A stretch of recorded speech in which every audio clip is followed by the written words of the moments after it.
Welcome back, everybody, to IeSF 2014 here in beautiful Baku. We are getting into the DOTA2 World Championship, the second semifinal of the day. We just got done watching the first semifinal where Team Newbie, representing China, were able to make it through against Team Finland, and they're going to be waiting in the finals for their next opponent, which is going to be determined by this match right here. It is Team Romania facing up against Team Georgia. Now, I had the captains of both teams, Zizou representing Team Romania, and of course Tricky for Georgia. I'm going to start out Tricky. I'll be honest here, completely honest. I did not expect to see you guys here in the semifinals. How'd you guys do it? I don't know, we just practiced and we hope to do the best, and we tried our best. So we kind of made it. So you're pretty confident? Did you guys actually think you were going to be making it this far, potentially making a shot all the way into the finals up against a legendary team like Newbie? Well, after first game we were actually a bit confused, but after that, yeah, we were pretty confident. And your preparation for this match, you guys, I saw you guys back there. You guys have been scrimming constantly, mainly up against Team Mongols, correct? Yeah, we are scrimming a lot with them. They are good guys and players too. They helped us a lot. And Team Mongols actually beat Team Romania, so did they give you any like inside tips or any like helpful tidbits on how to beat these guys? Yeah, small details. Yeah.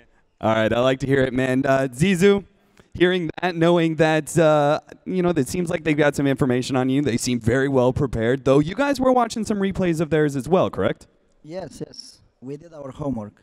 Yeah, you guys were watching over there the scrims that they were actually playing up against Team Mongols, so it seems like both of you guys are very well prepared going into this match. Zizou, going into this, do you have anything special planned up against Team Georgia? That way you can advance yourself into the finals a little bit faster, or you guys get to just play your game, focus on yourselves? Yes, I think we have some surprises for them. All right, looking forward to it, man. I'm going to let both you guys get back to the desk, and we are going to be kicking off the second semifinal of the day. Team Romania versus Team Georgia. Take it away, the commentating team, Toby1 and Durka, are going to be leading the charge. Thank you very much, Cap. Yes, myself and Durka will be your commentators for this game. And I'm looking forward to this one. First time we ever actually get to cast the WP boys. So I'm looking forward to it, man. Yeah, and Cap said that they like to play aggressive Dota. They don't want to draw it out into late game. And we know that a lot of professionals are always saying in the late game, one mistake can screw things up. If you don't have buyback on one key hero, you can lose 2 lanes of racks the game. Yep. So it looks like they want to try and take a stranglehold early game, strong lanes, take it into the mid game and try and finish it early. Well, if that's the case, we'll be very, very happy chappies, as our commentary and action on the main stage will be a very enjoyable time. I'm actually looking forward more to seeing what Romania are going to do. Obviously, they're going to come in here. They'll still feel like the favorites as far as this matchup goes. If they try and play, like, you can say, hey, we might have some surprises. Like Zizou said himself, we might have a couple of surprises waiting for them, but they don't have to show them. Because they've still, if they win this, still have to go up against Newbie, who might be back in their hotel rooms right now resting and watching this live stream to see what's being played and how it's being played. So if they reveal too much of their stuff right now, there will be nothing left. But we're probably going to be looking for the standard thing again. Is a first ban Nepo. They will not let this hero through against Team Romania. Yeah, and I don't think Newbie will either. It's somewhat of a waste of a ban in general terms, but against Weeha, he is a ridiculous guy on that hero. Yeah. Newbie might sort of have But he plays so many other heroes as well. You can't keep yourself in this point where you keep banning a Meepo in the first set as a respect ban against the guy who's currently on camera, because you're going to allow so many openings for other heroes to come in. And like we saw his Invoker, it was also really, really nice. He prefers a little bit more of an aggressive style Invoker with the Quas X build. But that also meant there's a lot more killing potential for Team Romania across the map. Oh, and when you get this combination... Jakiro? Could be Jakiro support. I would actually think at this point they'd look towards a Skywrath Mage, and they can get the Jakiro later. The chance of Jakiro being banned out in the next phase, if they do that, it happens. Jakiro would definitely be nice to force the issue, but I would want something more instant against the Ogre Magi. It worked against the Russians.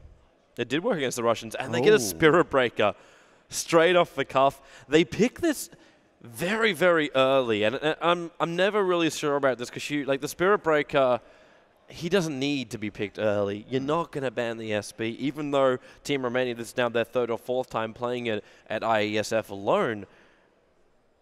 It still allows you so many things which can stop his charge. I wouldn't be surprised to see a Jakiro ban now. If Georgia has done their homework and watched the games up against Russia, I think the Jakiro is the strongest hero in that lineup just because of the liquid fire. Yes. It's the combination with both Prophet as well as liquid fire. The ability to force out the buildings whenever you want to. The only problem then is if you get a Jakiro, you kind of have to push the SB into a core role because you got nothing against the Bat Rider. Right now, they should probably be feeling it might be a Vengeful Spirit as their last one, the one that Team Romania prefer to run up against such initiating style heroes. And that may be the better ban here for the boys from Georgia. Yeah, I wonder how much of a team talk Zizzo actually had, because it was you and I chatting to him outside where he was talking about certain heroes that he wanted to pick in the draft, but his team were like, no, we don't think it's going to work. Yeah. It's like, this is a really great idea. No. We're not even, why? No, mental problems. I'm just wondering if, he's gone back and like, this is how it works. This is what happens. Let's do it. It's a best of 3 now. They're not in best of 1, so there's not really that risk of going straight out. They've always got the second game where they can try something different and bring it back with something more solid. Invoker there. So they are just focusing Weehar's heroes, really. Yeah. With the Legion Commander as well, that was another great combination here, which you can have with Spirit Breaker, a good control hero, which might also flag the fact that maybe the boys from Georgia are considering it's a very fragile, maneuverable hero like a Puck, which is what Legion Commander is perfect against. Easy kills, but more importantly, lockdown control, which you can't break free of. Romania removed the Viper, just making it so if they do roam around looking for these kills, they can keep finding them. Right now, I think Team Romania should be looking more towards heroes like a Slark, for example. Great up against a Bat Rider, can move quickly with the Spirit Breaker as well, and then Nature's Prophet's right in the mix. The only thing then you have to think about is your other laning, how you want to try and do this. Do you try and get a little bit of like global damage? You've already got the Nature's Prophet. I don't know if you could really work a Zeus into this lineup, but just something, the Jakiro pickup will be coming. I think they actually have to run that as a core. It can't be a support in this game. Well, that's what they've done the last couple of times. They have offlane Jakiro, and they have 3 solo laners. They had Nature's Prophet in the jungle, Spirit Breaker just as a buffer between the lanes, charging between them. Then Nature's Prophet can TP in and make that a 3-on-1 situation. So who do you send with the Jakiro? Obviously, this is going to be an offlane Jakiro. Do you just let the Jakiro have offlane freedom? He's going up against an Ogre support that could be there. We don't know what else is going to be there. Do you plan to try and run like at least a dual lane offlane with the roaming SB? It depends what Georgia pick up. That's what's so great about Jakiro is how diverse he can be. He can be a support. He can go up onto that top lane. They could play safe lane Jakiro and switch things up. Nature's Prophet is adept on the off lane. Not the greatest anymore, but he can still do it. Look at the Tide Hunter now. Been a very favored pickup. Pushing back towards mid. Oh, great teamfight control. The only issue I'm feeling at the moment is there's no push power coming out from the boys from Georgia. As far as teamfight control goes, they've got a lot of that, but there's also no damage. It's like watching a black hole with no DPS hero standing next to it. It's a waste of an ability here. And that's what I'm feeling coming out from Georgia. They need a lot of DPS to come out from these final 2 heroes. Obviously, Tide is really adept at stopping melee heroes from really hitting into him, but at the same point, if Team Romania pick up a nice range hero, you've still got, in fact, a Death Prophet available inside the pool. That's their second pusher, which can combine nicely with the Nature's Prophet and the Jakiro. That's very true. And you got silencers galore out from that as well. Like, sure, you don't have the Skywrath Mage, so you can't stop the Tide Hunter, but if you get something like a VS and the Death Prophet as their last one, they get really good lane presence. You get really good team fight capabilities. You can go for Roshan also at an early time. If you can't bring down the Tier 1 tower in the middle lane, just move over, use Exorcism, or after you brought down the Tier 1 tower, you can move over, use Exorcism, and bring down Roshan. I actually quite liked your idea of Slark, because with their solo heroes, they need heroes that can sort of breach the distance when Spirit Breaker charges Nature's Prophet TPs in. There's always going to be that distance where you can't go in too early because then it's obvious what's happening. You've got to be able to make that distance up with Blink Dagger or Pounce, whatever you go for, or Stampede, and that really does help. This is what they had in the first game against Russia and was banned in the 3rd game. Yeah. So they had the Stomp after the Blink, Double Edge, Ice Path, then Spirit Breaker charging in, Nature's Wrath.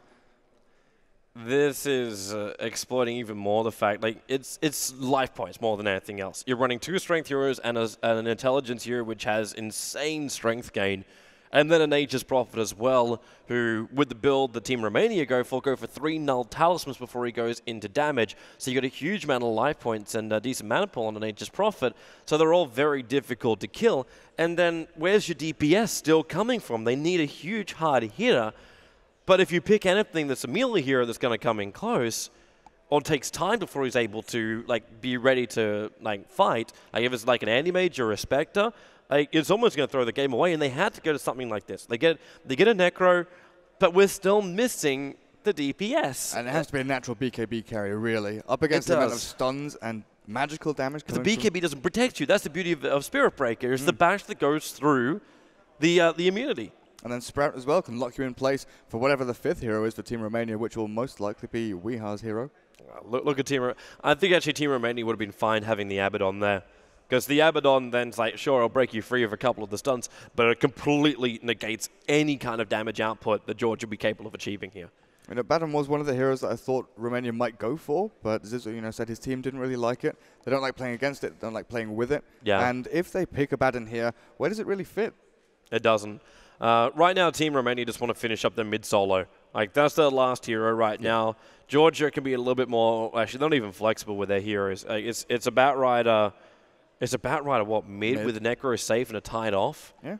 And then Ogre support, which means they look for one secondary support hero. Or do they go for a jungler to try and race the Nature's Prophet?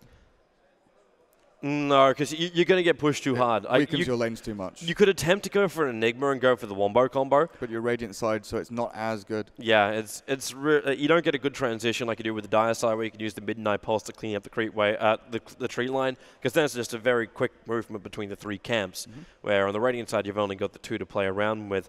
I almost feel like they just don't have the damage for it. They have to go for more control and pick up something like a Rubik. Then maybe he might be able to get some good steals of some of the stuff that Romania's got, but more importantly, throwing back their Centaur.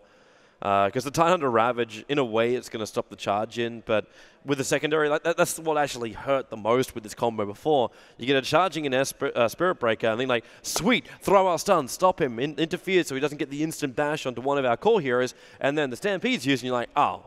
The rest of the team is here swarming around us. Yeah, and Spirit Breaker can make the final run. Then they've already all got high movement speed, because Spirit Breaker gives them that empowering haste. Right now, I think Team Romania are in the greatest position ever.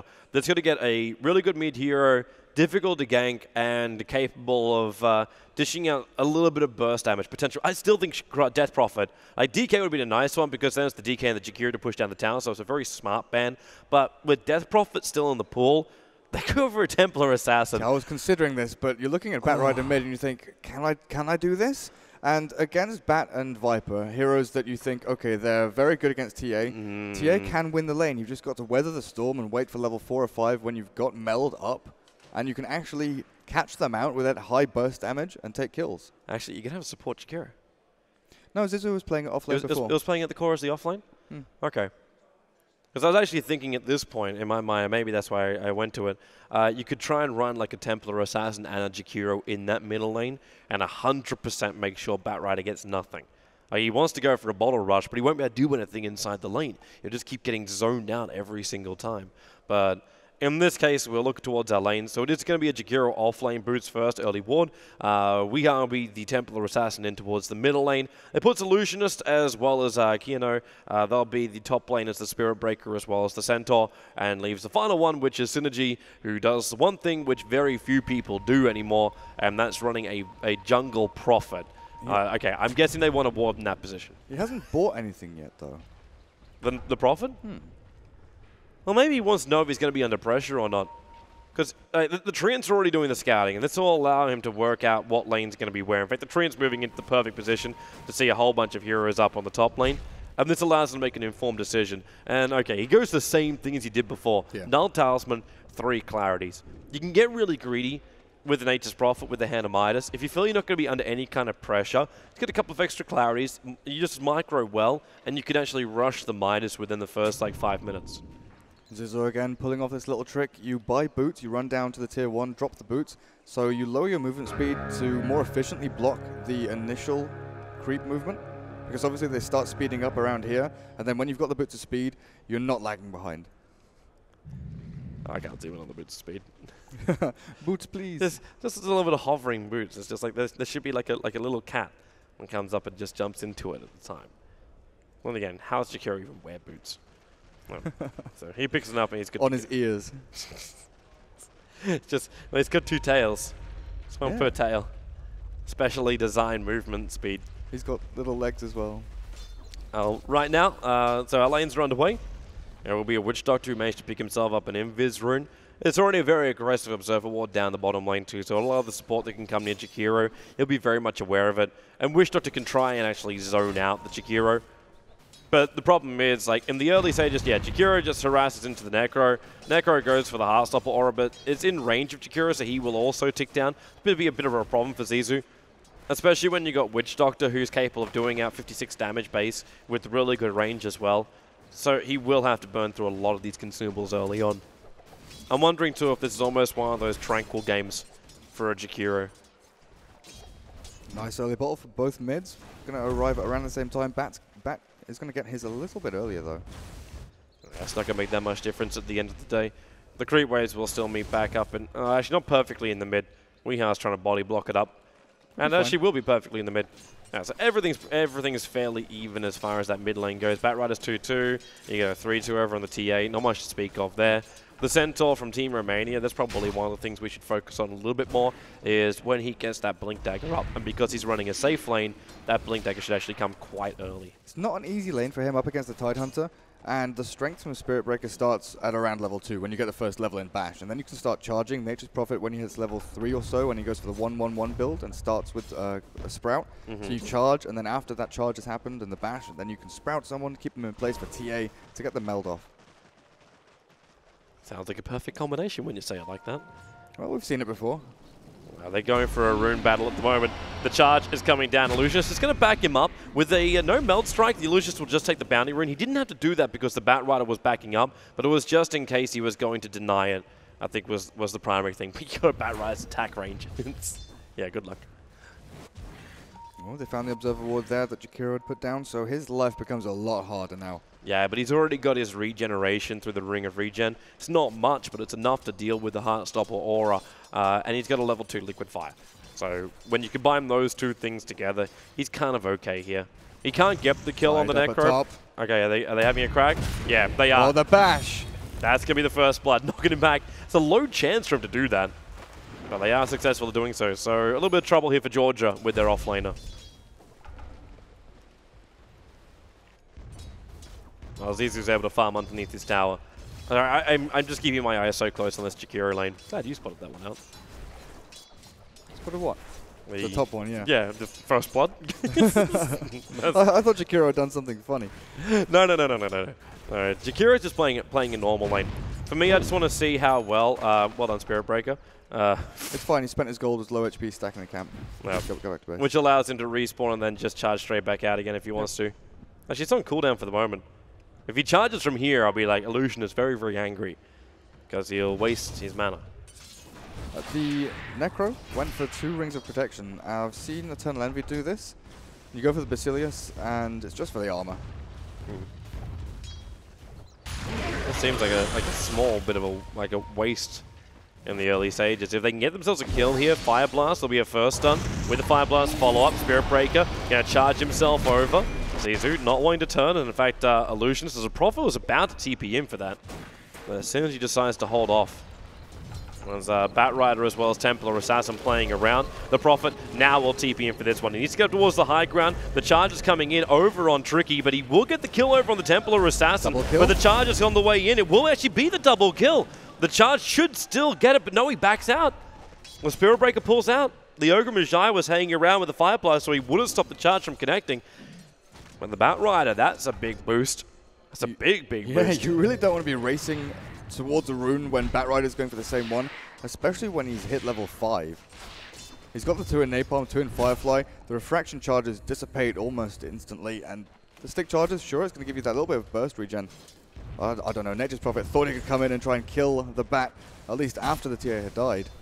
I think he realized that if they can get the TA towards the high ground, they may have had a chance of just winning as far as positioning-wise. But I was very, very hopeful And this now just means that Sanji gets pushed back a little bit. I think he might have actually spent his money anyway. He's got the 2 null talismans and boots 5 minutes in with 14 CS from out of the jungle. Still no meld on the TA, which kind of surprises me. Because that minus armor is so useful when you're charging in, Nature's Prophet TPs in. He's going to have to get a level of it right now. Actually, no, he doesn't. He's a 3-0-2. The charge onto the Bat Rider, but the Impiz Jakiro appears. And they've got the slow with both the Dual Breath and the Liquid Fire. Center ulti going to be triggered. That's allowing the Templar Assassin to run away, still ignited up and ticking down, while back in towards that middle lane. The bouncing cast making it difficult for Team Romania to continue this fight. Well, they will have to go back to their side of the river, as Izu has a couple of friends he didn't intend to make. Yeah, Weeha's like, give me these creeps, I need the gold. That'll let him finish up, what, a magic wand? He should be looking at, well, I would say phase boots, but I think last time we saw Weeha play a TA, wasn't it? It was Treads. Yeah, Treads, drums, then into Yasha. That Centaur is still light years ahead of the CS of the Necro.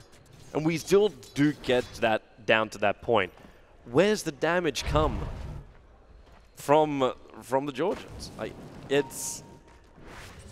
is there actually damage enough? Like, is the Necrolite getting farm enough that he will make a difference in this game?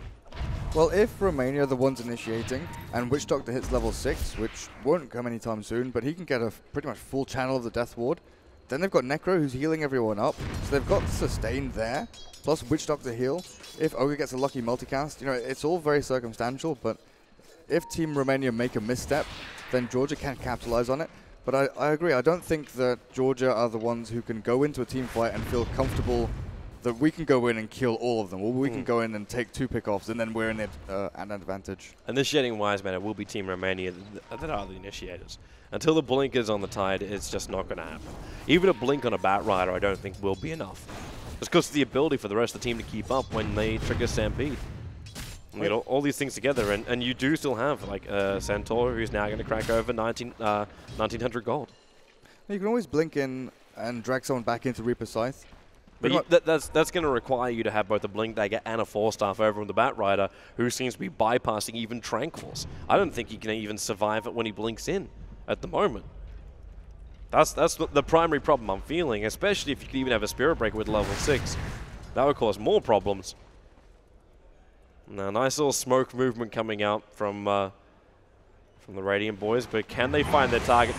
The macro fire actually being used to keep the creep wave back. They might bring more support in. He gets into the tree line. Nice Ice Path catching out 2 heroes with the Liquid Fire. The Sprout will isolate Necro, then with the Dual Breath catching out 2. The Necro ulti, not enough damage to kill Nature's Prophet, so Necro will go down. The charge is still coming in to the Ogre Magi, who will TP himself out. They got the War Stomp in time from Centaur. Blink from Centaur, my god. It couldn't have come at a better moment with the TP in and the blink up. And this is the thing, if they are the aggressors, it's so easy for Team Romania to have the charge, the teleportation in from the Nature's Prophet, double TP in though from the Centaur. They found an extra one. They found Tide in the corner. The Ice Path to start with. That charge is still coming because it'll take a while before the Tide will die. Then again, maybe it won't. He dies very quickly on that bottom lane. And the Romanians. This is that momentum which I'm fairly certain Georgia was so scared would happen. Because now you got a Necro with a Ring of Basilius and Treads, and nothing he can do about this bottom lane. In fact, if he does something, it's actually really horrendous for his team, because he will lose his life. And that's a level 4 Liquid Fire. Towers can't survive this, and the creep waves stay alive to push further. It's the beauty of Liquid Fire. Not only is it pure damage, or not pure, is damage directly in towards the tower, it slows the attack of the tower, which keeps your pressure like on in the lane. This offlane Jakiro has the second highest XP in the game. Only Bat Rider surpasses that, and he's had a really great time mid, and then he's farming jungle camps. Yeah. With the stacks he just took, he was able to go up and pick up that Blink Dagger. Centaur, he would love to find an opening around here, as they do have themselves that Dire Observer Ward, which is keeping tabs perfectly on Georgia. But with a DDTA in the Roche pit, there's no way that Team Georgia could, A, know about this. There are signals out. They do see the Spirit Breaker hiding there, but that ward obviously doesn't give vision into the pit. Nope. All it does is just watch Illusionist, who was watching them. With a Templar Assassin with an extra life, it is going to be that Treads drums we were talking about. Tide has a decent stack here. He's going to stack it one more time.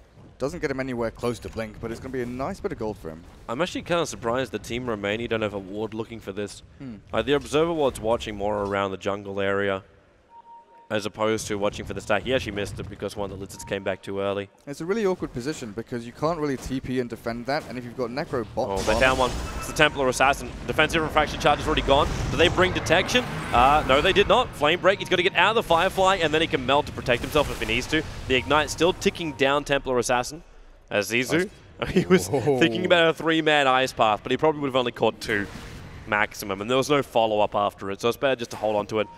The good Sentry Ward's getting rid of those TA traps in the mid, and now Centaur, 3-man on the hoof stop. The charge coming in towards the Necro, trying to push it back. The Ravage, however, interrupts and drops the ulti down on the Centaur. He's down for a minute for the moment. Necro, there goes your pulse. How much damage is it? Not enough to get a kill just yet. Synergy body blocking his own teammate, but the Ice Path will buy that extra space. Zizou doing the work for the team. The Barrage trying coming close. The Flame Break doesn't cancel the TP away, but he still burns out inside the base. Illusions on 49 life points. And we are still going on the Titanic charge. He has to run over the Firefly for it. Anchor smashing quick, but it's just the bash to go into it. 10 life points on that Spirit Breaker. He's just picking up the urn charges and surviving.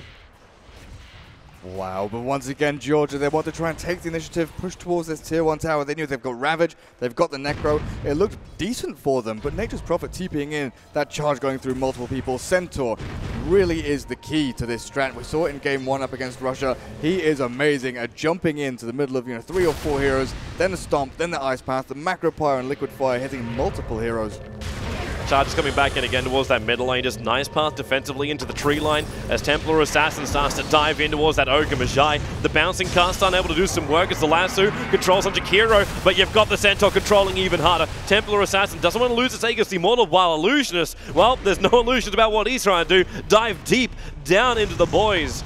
From the Radiant side, and then TA Trap slows them all down. They can't keep up. The Ice Path into the corner, charge in 2 seconds time, and he's looking for another approach. He just, he's going to go into it, and he goes in for the Witch Doctor. This is not a smart idea, and he will start to back out now. Mind games. It's all mind games. Look at the life points of Team Romania. They have to go back and heal. The funny thing is, too, Templar Assassin's going to be really happy about this. She had 3 bottle charges she could use directly after the fight, and now gets a bounty rune to come back up to full life, and got the 3 bottle charges because when Nature's Prophet came back, he basically dropped his Null Talisman, picked up the bottle, which was sitting in the middle of the lane, and refreshed the bottle for them. So he was able to keep that Templar Assassin on the front lines by just being that sacrificial boy, because he kept the regeneration from the fountain. It's only 12 minutes into the game. This Spirit Breaker is having an absolutely cracking time. The lizards are bugged.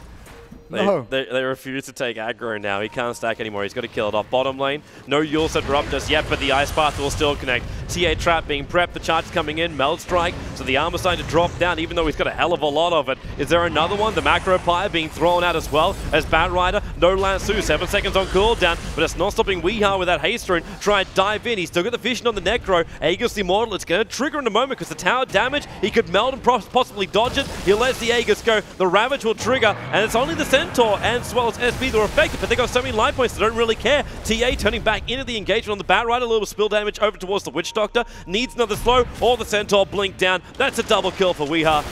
And they're moving over with the charge in. Illusionist stopped up by the Fire Blast, but it's not enough damage to get the kill. And it's a Templar Assassin who freely moves around, picking up a triple kill. Full Yasha completed on its way just after completing drums pretty much. 14 minutes in? Yeah, the original target Necro didn't actually die, but they managed to bait the rest of the team into a really disadvantageous position. They were fighting away from the tier 2 tower where they want to stick, and the Necro, who really is the sustain in these team fights, couldn't heal his teammates because he wasted all of his mana on healing himself. So with all of this now, you've got Team Romania taking out multiple towers, charge coming in towards that middle lane. Jakiro's taking the tower. He's going up top. Is he? Okay.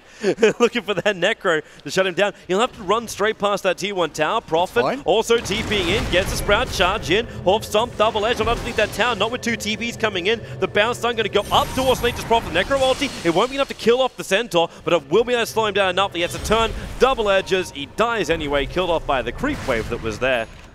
While the Ancient stack, no. They needed that money. This actually almost makes up for the death of the Centaur. Not completely, but almost. It's the Ice Path. They can see him with the Observer Ward. That's the reason why they're also backing up. Double damage into the Templar Assassin. Yeah, a lot of confidence try and fight this one until you get lassoed up. Ice Path is going to come but have little effect. TA already down, dying for picking up that DD rune. And that's a big streak. Look how much gold the Necro picked up.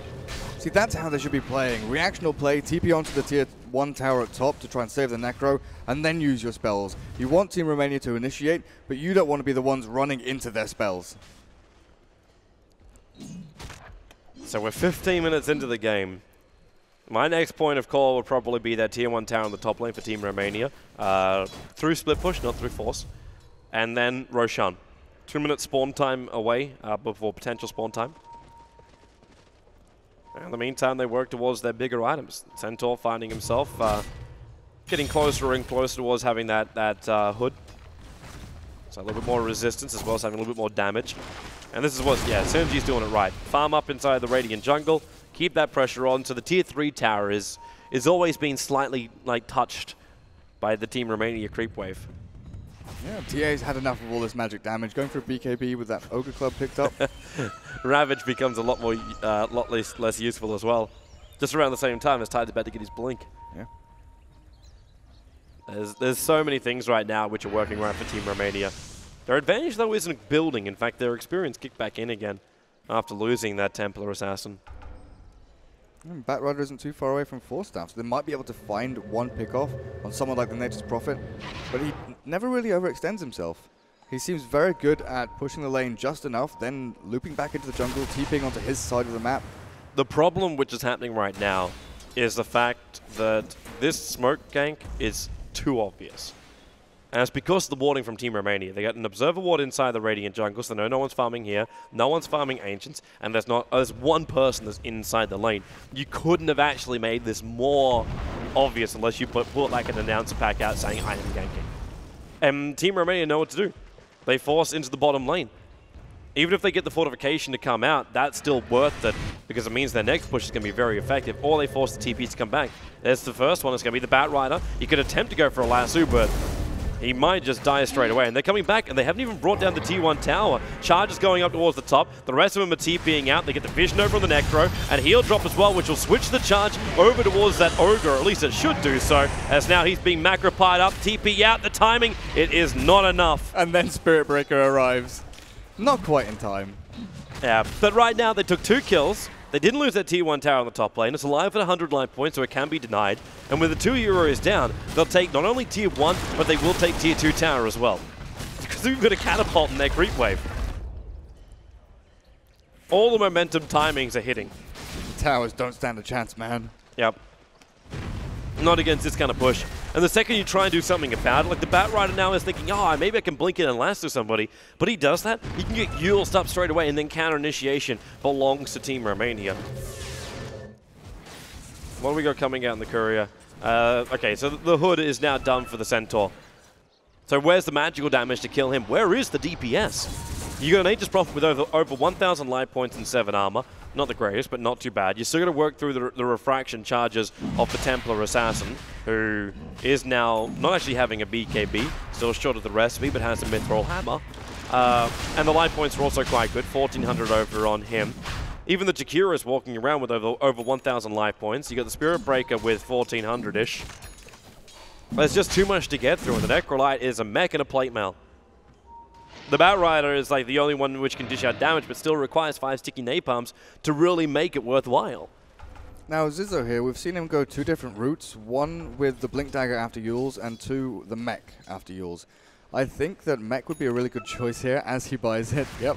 Good choice, Durka. Yep. Really good choice. No, it's because Georgia, they have this burst damage, and you've got to try and break through that to find the first pick-off. So when the Ravage happens and the first Death Pulse and the Witch Doctor stun, that's when you're at your weakest as Romania, pretty obviously. But then if you can heal up, just that burst heal, mainly for the TA, you can continue fighting, get another refraction charge, use your spells more and more throughout the team fight. Witch Doctor is an easy kill. Batrider, once he's burnt lasso, that's the hero done for. Yeah. There's also the other point of it too, which is Team Romania. They pick up their items when they need them. Like, you're able to get away with getting the Blink Dagger and then going in towards the mech before because you felt like you had to fight. You had to be the initiators. Where Team Romania are looking at this going, well, I think we actually want to push this now. So the more important thing is not getting the pick off at the start. It's counter initiation going and having the heal, as you were mentioning. All they gotta do is survive when Georgia try and force it, and they're trying to do that right now. And again, it's too obvious. No one's inside the lanes. No one's inside the Radiant jungle. It's just too easy to read. Is the problem. Smoke gangs work when you can catch the enemy off guard. That's what the whole purpose of smoke is for. Also when you've got some idea where the enemy is, because they've got no wards anywhere on the map. And Team Romania signal out, they're probably in our jungle trying to gang us, but no, they're heading into the Radiant jungle. Batrider. Smoke's going to break, the haste rune triggered by the Batrider. Who's he going to go on? The TA trap. They turn around, they want to find the Tidehunter. He's getting bashed up. Wrath of Major, not enough damage to kill him. He'll get the Ravage off, connecting on 3 heroes, but the BKB Templar Assassin still runs around. The Batrider tied so quickly in this fight. Necro throws the ulti out. It's enough damage to bring down Synergy, but I don't think it was with the ultimate, however. It was with his attack directly after the ultimate. So it's 2 for the price of 1. Horf stomped too far away from the heroes, but Witch Doctor getting sliced with the double edge, ticking down from the pure damage of the urn. And this will now be the tier 3 tower in the bottom lane. No fortification available for the Radiant side. So it will just be an easy push towards the high ground and a Prophet arriving in 20 seconds. There is a buyback available for Necro, but he really doesn't want to use it. He doesn't have the itemization to actually come in here and make an impact. Ogre. He's been baiting that. He's been baiting that for the last 5 seconds, waiting for Kino to actually make the jump. Batrider jumps in. There it is. Lasso back. They need to try and protect Zizou right now. He's got Eul Scepter and Mech. Triggers the Mech to start with. The charge. Okay, well, that was the shortest charge in history. Templar Assassin being maledicted up. Anchor Smash as well. They need to get her out of here. There is still that Aegis Immortal and a Horf Stomp on 3. The Ice Part to follow up onto 2 was broken free with that Kraken. But now an extra stun. It's a Centaur. He doesn't care about this. The damage isn't high enough. Templar Assassin back towards the front lines. Trying to dish out as much damage before Aegis blows up. She's not even dying right now. Again, another beautiful Ice Path from the Jakiro. Moving up deeper, and they're losing too many heroes. They just cannot repel firepower of this magnitude from Romania, and they call GG just sub of 22 minutes. Very, very strong performance from Romania. They should be very happy with that. Very, very happy. The timings, everything that could have gone right for them in that game went right for them. They got the heroes they wanted and the timing they wanted. Yeah, I think you hit the nail on the head. And that's what the strat is entirely based on. You know, you wait for level 3 on the Nectar's Prophet, level 2 on the Spirit Breaker, you get the TA up to level 4, 5, 6, 7. Yep. Then you've got the Jakiro once he hits level 6. And then he's got Eul Scepter about level 8 or 9, depending on his farm. He did very well in that game. He was almost the highest, well, he was the highest level hero on his team as that off-lane Jakiro, and second highest in the entire game. And it's just been a beautiful play from Romania, and this is the kind of play they had to do. If they're going to go up against Newbie in the grand finals, you got to have this level of confidence, this level of game to actually happen. And they got it, but can they do it in game number 2, or will we see the boys from Georgia kick back? Stay tuned, and we'll find out after this short break.